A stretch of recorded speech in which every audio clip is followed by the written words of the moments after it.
Thank you very much, Speaker. Honorable Linturi, agriculture to GDP contributes 24% and employs 60% of the Kenyan workforce. So when you say that agriculture is devolved, it is devolved, then I see you are likely to run away from the main issues that affect the Kenyan. But that is not a debate. I don't want an answer.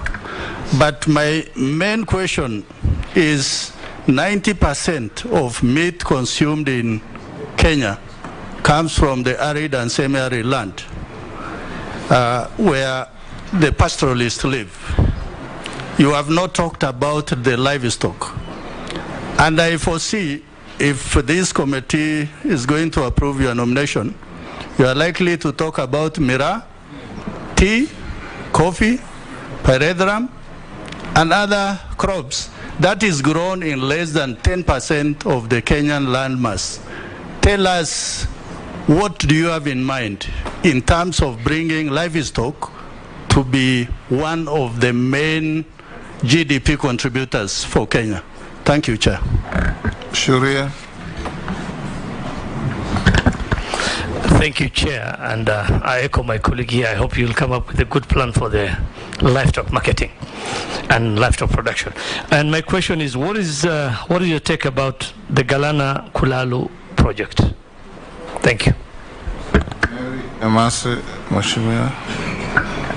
Chair, with your permission, I have three concerns, and I'll be very brief. The first one is a question that I've been requested to ask. The warehousing receipt system. Chair, I'll be very brief and very fast. If you convey an outsider's question, you surrender your own. Okay, it's related to what I wanted to ask, so I'll just combine. The warehousing receipt system has been put in the Ministry of Trade under Executive Order number 1 of 2022 by the President. Whereas the Act and the regulations was done by the Ministry of Agriculture, and it was meant specifically for crops and livestock.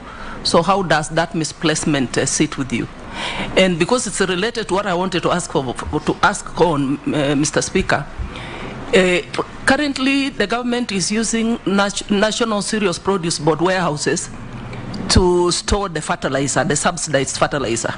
So my concern, because we represent farmers from the rural areas who need to access this fertilizer, what plans do you have in terms of distribution, ease access, and short distances? Because you'll find this depot is in one center within a county that is so wide, and it has several sub-counties, because that is contributing to corruption that is still being experienced because of the long distance and what have you.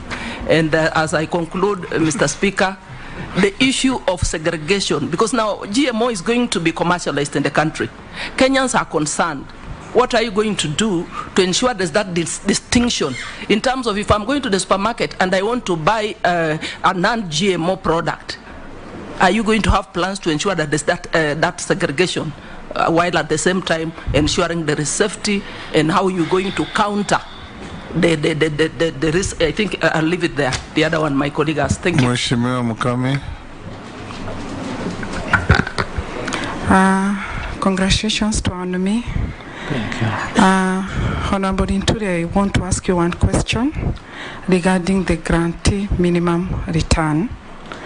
Considering it's not very popular in a free market, I would like to hear how you are going to do about that. You can quickly answer those questions, starting with what was left of Mishi Mbogo, and then Naisula down to Kami.